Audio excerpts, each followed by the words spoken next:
Today on the Blazers Are Cool show, we're talking about two enormous people in Donovan Clingan and young Hansen, the Blazers center duo of the future, spending 2 first-round picks on them in the last 2 drafts. We're going to get into Hansen's rookie year, what we think that might look like. He's such an interesting, fascinating player that we think it could go a lot of different ways, but we're overall pretty excited. And then we talk about Clingan, who Brad especially, but the both of us were very high on before last season, during last season, and going into this season. So a lot of good things to say there. So hit a like for us if you can. Hit a subscribe, but only if you enjoy the video and want to see some more content. And let's talk about young Hansen and Donovan Clingan.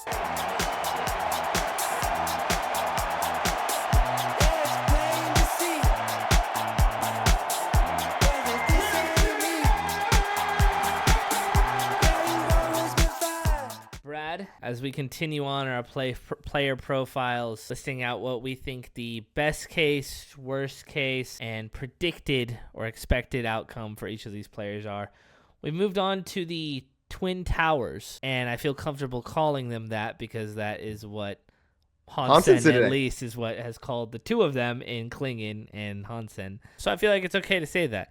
It's clear why they're called that. They're 7'1" listed and 7'2" listed. Something I saw the other day was the use of 2 center lineups is skyrocketing in the NBA so far. I think Şengün and Steven Adams are the poster child of that right now. And you know I've been dreaming about this. It's been Brad's baby. I was the guy. I was so delusional going into last. I'm so excited to see what delusional take I'm going to look back at hilariously a year from now. Because my take last season was like, we got to play DC and DA together. Yeah. Like go big, let DA shoot some threes. Like it's going to work. And it never happened.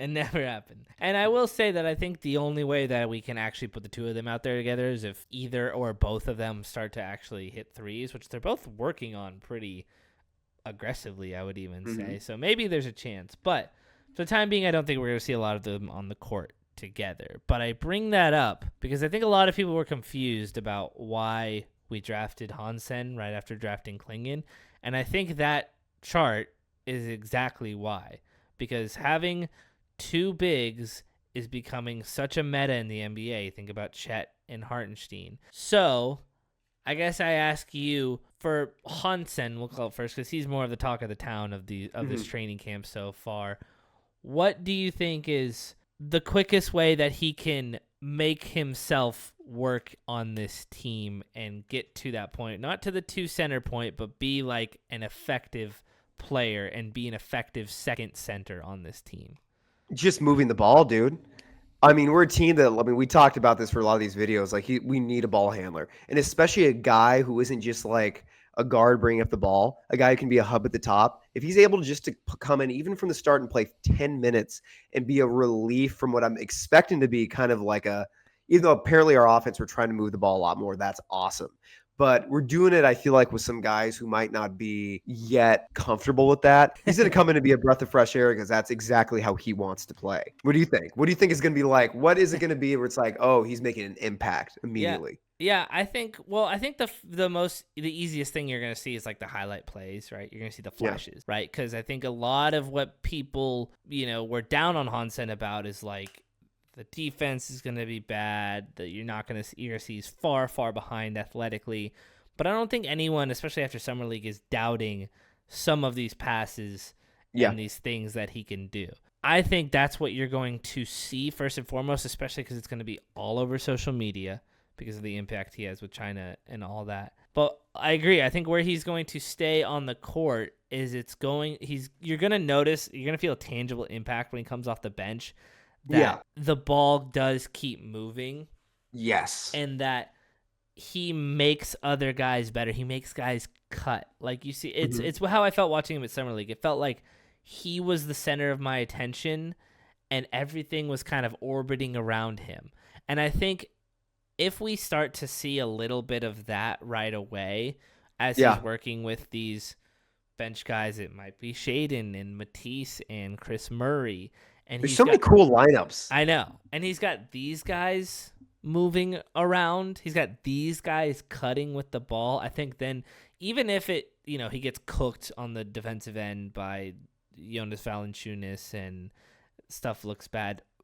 I think we can be pretty confident just kind of You sticking think to. Valanciunas is going to be the guy to just absolutely lit up? Well, I almost said That's Jokic. your big concern. Is like, goddamn, dude. I hope we don't face Valanciunas is gonna get him. Valanciunas, Well, I the almost best said big in the NBA. I almost said Jokic, but I was like, well, he won't really be on Jokic all that I much. know. Yeah, 'Cause no, of, you're 100% right. Yeah, but yeah, if he's getting cooked by Valanciunas, that's going to be a bad sign. But yeah. I think if we can just isolate it to the offensive end, I think it's a fair barometer for him, at least in the first half of this season. And we're seeing positive things more often than not. I think that's a good, like, okay, he's doing well. He's picking things up. My argument for Hansen is one that and this is not, it's going to sound like a negative and I don't mean it to be. It's just that he is one of the reasons he looks so amazing is because he's such a unique player. Yeah. Which I sometimes think we mistake unique with, Hall of Fame level talent. Sure. Because I think, let me just say, he's going to be good. I know he's going to be good. It took me a while to know that, but I know he's going to be good. But he's the first, and I've said this before in other videos, he's the first of the Jokic-inspired generation. Yeah. And it's one of the reasons he feels so unique and special. I think he's a guy that in 10 years, there's going to be a few of these guys in the NBA. But he's the first of the post-Jokic bigs. And so it feels so special. It feels unique, so unique. I think it's going to be a great rookie season. But I think it's going to be what, again, I'm going to compare it to CJ's rookie season, where I thought CJ had just the perfect rookie season of a guy who's clearly full of talent that just isn't NBA ready enough yet to show it. And that's going to be Hansen this year. We're going to see we're going to see awesome passes. We're going to see what I think some good rim protecting. And here's one of my hot takes. The big worry with him is he's going to get just burnt on the perimeter. I feel like every game I've watched him play, he's not as bad as at the perimeter as I think he's going to be. Which again, he hasn't played NBA level talent yet. Yeah. So that's going to be the big, but it's not as bad as I always think it's going to be. I think he's going to be better on that end than you think. But I think he's going to get gassed easily. He's going to look slow-footed at times. But I think he's going to be able to play legitimately, like by the end of the season, 20 minutes a game. Yeah. I think be like a 7-4-2 guy. Let me just say this, that because when we go into his peaks and his valleys, I think a peak for him is a lot higher than I think people would maybe expect because of a ton of things we've been hearing about who he is. And I want to keep emphasizing that because, a lot because he's coming from China. He's got all this weight on the weight of the whole country on his shoulders and all these things. And that plays a big factor into it. But just even boiling it down to it, just listening to the way he handles himself, the quotes he has, the things guys are saying, regardless of if you want to fluff it up for it being training camp, because I love what Chauncey said today, that 30 teams are having the best training camp ever, right? It's obviously so true, but every step of the way we've heard from Hansen is that he's just trying so hard to get better, and he's doing it with a smile on his face. Yeah. So when we talk about projecting his career, projecting his rookie year, I think what he can do can start to get a lot faster, a lot quicker. So agreed. When it comes out in the first 10 games and he looks kind of smacked in the face and he's getting cooked and all of those things, not that he's not fair of criticism, but I think him more than a lot of other rookies that I have seen come through can change that within this year. Sure. There were things I thought Scoot was doing, and not that Scoot is not good at learning or things like that, but during that rookie year, it felt like Scoot was all over the place, and it didn't feel like what he was doing on the court was kind of helping that. It just felt like he kept kind of running into a wall over and over and was just hoping to figure it out. I don't think that's how Hansen's going to approach the game. It might look very rough right out the gate, but I don't think it'll look very rough for a whole year. Yeah, I agree. It's going to look rough in the way that you should expect it to. Totally. Not in a way that's worrying. You know what I mean? Yeah. It's because it could look really, but it's going to be that's a rookie big. Yeah. That's a guy whose condition isn't great. That's a guy who's not used to the NBA. He's never played this level of talent before. it's going to look rough in the best way possible, Yeah. where it's just going to look raw. But like, it's what's going to make up for that is all the good that comes with it. And I expect a lot of good to come with it. The negative about him is I just don't think he'll ever be mobile enough to be a true star. Right. Because he's just so like stiff, Rigid. and he's so upright. Like he does not. The comparison I always use is if you watch Jokic, it's like a he's like Gumby. He's Gumby. You know, he's gelatin. People bounce off of him. Yeah. Hansen bounces off of other people, and that's just how he's built. Yeah. But he's going to make up for that with his unreal feel for the game, his unreal size, his unreal attitude and effort. Like he's going to be a really good player. He's going to be a fun player off the bat, and I think he's going to do a lot of really good things off the bat because of how important his type of player is going to be for this team this year. Yeah. And here's another hot take, because when he drafted him, I thought, oh, he can't shoot the three. My gut says that Hansen's going to be a 33% easy three-point shooter. Because you don't hear about guys talking about him like it's a question mark. They talk about him shooting the three like, yeah, he's a three-point shooter. Yeah. Let's take it this way. So I'll start at the bottom. I think the way it goes the worst for him is that like he clearly is the step behind on the defensive end, and he really can't defend anyone. That is a big worry. And that keeps him off of the court basically while we're trying to win. And it's like Rob Will's healthy, so we're just running him and Clingan, and Young gets basically no minutes and then starts to play some of the G League. I don't really expect that to happen. I think he can pick it up. I think it might look that way at the beginning, but I do think there is a very realistic worst outcome to where that is such a hindrance to him, and it's something he has to work on with like strength and speed training and like actually becoming more athletic over the next offseason. So that alone, like just that side of the floor, would just keep him from playing. So I think worst case, like he doesn't play. But I could see that. Yeah. But best case, I mean, that is worst case though. Yeah. I think best case is that the offense like flows through him off the bench in a way that like I describe it as like it's like we're this defensive stalwart when our starters are in, and it's so hard for them to get anything. And eventually we have bench guys come in, and they're still good defenders, but then Hansen's in, and that makes the defense a lot worse. But we don't play worse. We just become like this new, different team for 10 minutes. That is such a good way to put it. That centers around Hansen, and the ball is like.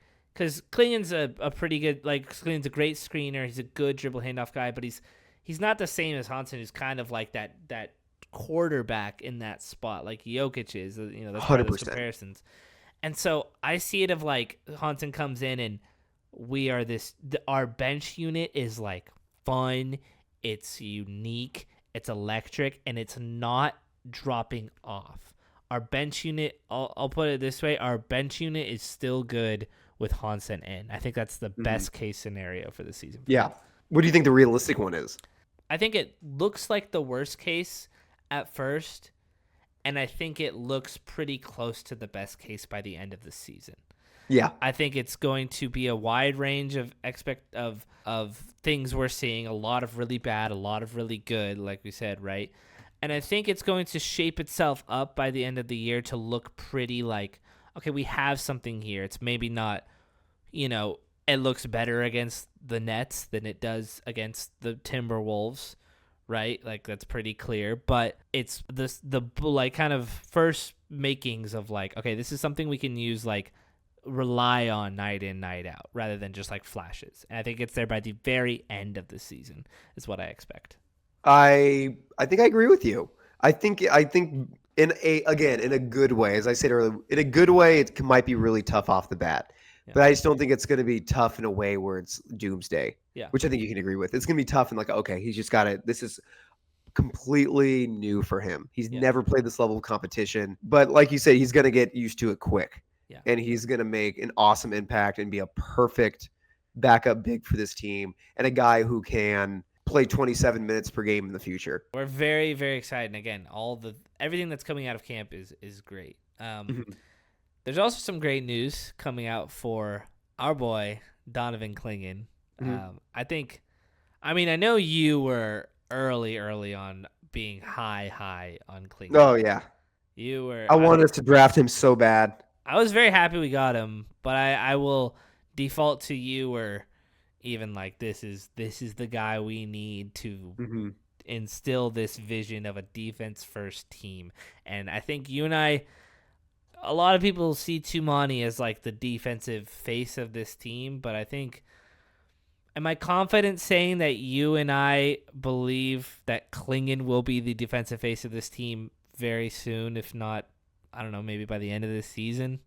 I know it's such a hot take to say about in comparison to a guy who just made an All-NBA defensive team, but Klingon is going to be the best defender on this team. I'm really, really confident about that. And it's just because when you're big, your defense matters more. That's how it's always been in basketball. It's how it always is going to be in basketball. And so I think it's going to happen much sooner than later because we already saw it last season. I think what I love so much about Klingon, why I've been such a big fan from day one, is he is the anti DA. He is it's almost hilarious how opposite of DA he Yeah. is. DA is the worst rim protector I've ever seen. Klingon's unbelievable. DA has unreal touch around the rim. Klingon's is There's none. terrible. It's like all of DA's bads are Klingon's goods. All of DA's goods are Klingon's bads. But we've seen that the opposite of DA is so unbelievably impactful. And it's like he's just immediately, despite being constantly gassed, was like such an immediate impact because I think he is going to be a defensive player of the year candidate. I personally think it's going to be a constant battle between him and Wimby, with Wimby winning out most of Yeah. the time just because Wimbyam is a once in a lifetime defensive Yeah. player, but he's going to be second best. I really believe that just because he is so, it's not just his unreal wingspan, his unreal size.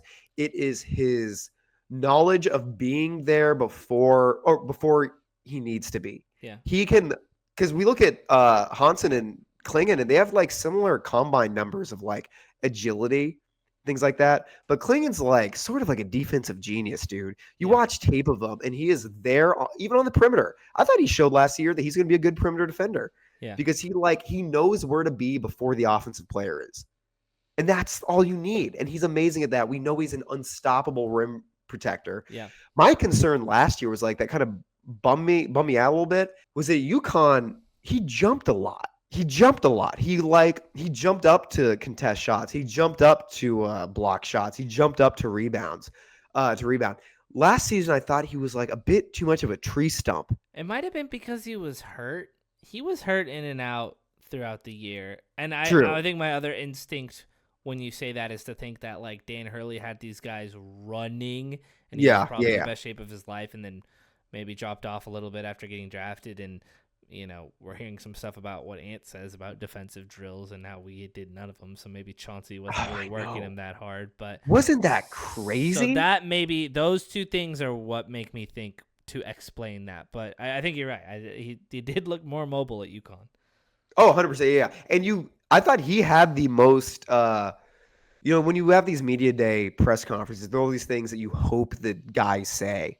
Yeah. Like you hope Shaden's like, oh, I worked endlessly on threes in defense. You hope that Scoots was like, I worked endlessly at finishing around the rim. Like you hope you hear those things. Klingan was like, I worked on my conditioning. I feel ready to play 30 minutes plus a game. How much better shape are you in now than you were going to your rookie season? A lot better shape. I feel like there's times in practice and, in runs where, last year I was, absolutely winded. And now this year, I feel like I keep going. I feel like my conditioning is one of the things that, has taken the biggest jump over the summer. And to me, it's like, oh, let's go. Because all those things I saw, I was like, he can jump. He can move. I've seen him do it in college. He must be gassed. And he basically said, yeah, I was gassed. Yeah. I believe in his three-point shot. He said he was shooting a lot of threes. I believe in his three-point shot. I believe in him as a passer. I don't think he's going to be as good as Hansen. I think Hansen's going to have that over him. But I think he's going to be a capable passer who he's going to be like a diet Hansen passing wise, Yeah. I think, Yeah. which is going to be awesome. That's agree. exactly what we need. We need a guy who can move the ball at every position. He's going to be that. Best case scenario, he's like a 10 and 13 and 3 blocks per game guy, 2 or 3 assists. His shooting numbers are now like What was he last year? I'm guessing he was like 50%. Yeah, I think it was just about 50 or maybe Let's see. 49. Dude, it was 54%. Yeah, so that's It's that's what's so funny about it. Is like it's like God, his fishing was terrible, but it wasn't that bad. You know what I mean? So hopefully he's around 55 to 60%. He's shooting 30 to 33% from three, and he's an second team defensive player of the year, or sorry, second team All NBA defense candidate. Yeah. That's what I think is like the best. And I think that to me, it's also the realistic scenario. I'm so high on Clingan. I just think he's just everything that's going to make all of this work together. Because we saw that last year. His most impactful thing was like how much he helped Tumani defensively. Part of what makes a perimeter defender able to be a great perimeter defender is if you know you have a guy behind you to back you up if things don't go right. It allows you to play harder, overplay, overcommit. And that's what you want from a great defender, a guy who goes hard. And it helps when you know you can do that because there's a guy behind you to clean up the mistakes when they happen. That's what's going to happen. Clingan and Tumani are going to be a top 3 defensive duo in the NBA, I think, together next year. And I think they're both going to be in discussion for all NBA defensive odds or nods. And worst case scenario, he's Joel Przybilla. Yeah. Przybilla is a Blazer fan favorite who everyone loved. A great defender, the best backup big in the NBA. In worst case scenario, he's looking more like a guy who's going to be the best backup big in the NBA, a Przybilla type player. And Hansen looks to be more of the dynamic, versatile center of the future for the team. Yeah. Which wouldn't be horrible. If that happens, it's a little disappointing, but whatever. There's two things I want to, before I wrap it up, there's two things with him that I want to mention. He is a really incredible rebounder. The stats back that up, especially on the offensive end, and that is such a big thing with the Blazers that he is going to be really leaned upon in that regard, and it's really going to stand out. And the way our offense is going to be good, the way our points per possession, our offensive rating is going to stay high, is if we get more possessions. Is that how points per possession works? Is like when you go down the floor, it's not shots, right? It's points per 100 possessions. Yeah, but like, is a possession in that regard like if we go down, miss a 3, get an offensive rebound, shoot another 3, and then they get the defensive rebound, go down? Is that 1 possession or is that 2 possessions? That is a really good question. Because maybe if someone I knows assume the it's answer to that, 1. I assume it's 1 too because that's what makes your offensive rating better. I don't think it's Yeah. shots. So in that regard, I think our points Good per possession. question, though, dude. Yeah, right. Yeah. I think our points per possession goes up a bunch because we have a guy like Clingan gobbling up offensive rebounds. That's the way it stays high. So I want to mention that. Also want to mention that he was the per 36 worst, most frequent fouler in the entire NBA last year. Which really surprised me. I know. I remember you told me one time, you're like, he doesn't really foul that much. And I kind of. And you're like, actually, he fouls more than anybody. Yeah, literally anyone. So when you talk about staying on the court, and again, I'll chalk up a chunk of that to being tired, to being aggressive, to being a rookie, definitely. So I could totally see that like curtailing and coming back and getting wrangled back in. But when you talk about staying on the court, that's another way that you have to make sure you stay on the court. There were a couple of games he fouled out pretty early in that Cleveland game on the road. He fouled out. He played 12 minutes and had 6 fouls.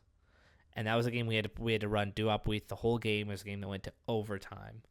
And so that's a big area of improvement I'm going to see from him is if he comes out and he's still like being aggressive and hacking and fouling and he hasn't really learned that. I think that's a big thing for him that could really detract from his game and hold him back from achieving the things we want him to achieve.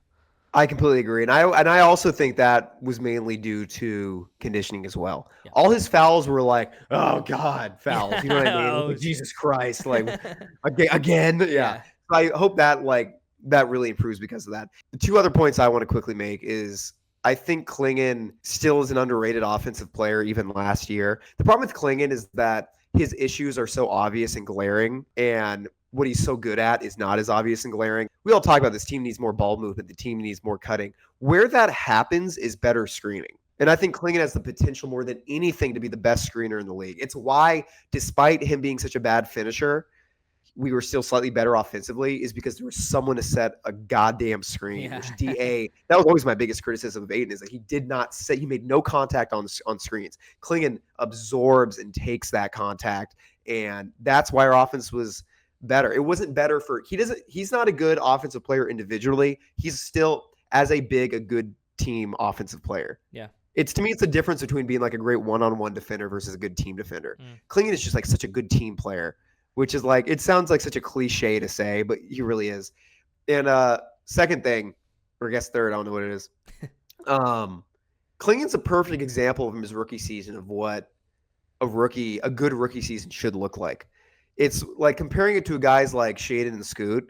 It's like Clingan after one season now has a starting job. Yeah. Was his rookie season perfect? No, but the difference was that he showed us exactly what he could be, which that's how then he got rewarded for it.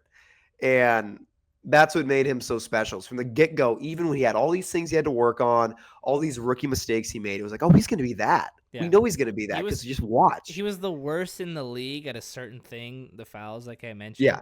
And he still, without a doubt, they bought out DeAndre Ayton so that Clingan could be a center. Exactly. They did not bring in Drew Holiday as an insurance plan for Donovan Clingan. And he was in the same situation Scoot and Shea was, where he was backing up a veteran. And he's proof that in that role, you can show what you're capable of. Yeah. And Scoot and Shea, despite all their amazing moments, amazing things, like things that have made us excited, they've yet to fully confidently show us what kind of player they are. Yeah. And it's one of the things I love about Clingan. From the get-go, I was like, oh, okay, good. This is who you are. Yeah. And I will to Scoot and Shaden's credit, Scoot did go through the G League trash pin that happened of the G League Ignite, and Shaden didn't even play in college, but that was his own doing, on his own. But and Donovan. Well, he doesn't Clingan, like playing basketball. Yeah, right. So that's to his own credit. And Donovan Clingan won 2 national championships with one of the best college coaches of all time. So there was a lot more running ground for Clingan to be better, but that's just the reality of what it is, and Clingan has taken advantage of it. Tumani too, dude. Shout out Tumani. It was his second. I know this has nothing to do with this video, but his second round pick, who in his rookie season took the minutes he was given and showed exactly how he could impact the team and earn that starting job. Yeah. The next year. And he was playing was playing center for a lot of college. Yeah, he dude. He had to do his own thing. We appreciate you guys listening to another player profile. We hope we're getting to more of the I was going to say the juicier players, but I don't really like saying it like that. Oh, they're juicy, dude. They're juicy. They're juicy. Tumani's not juicy. I don't know what juicy is. Jeremy's not juicy. I don't know what it is. But we appreciate you guys listening. Hit a like for us if you can. Hit a subscribe as well if you enjoy our content and want to see some more of it. Season's right around the corner.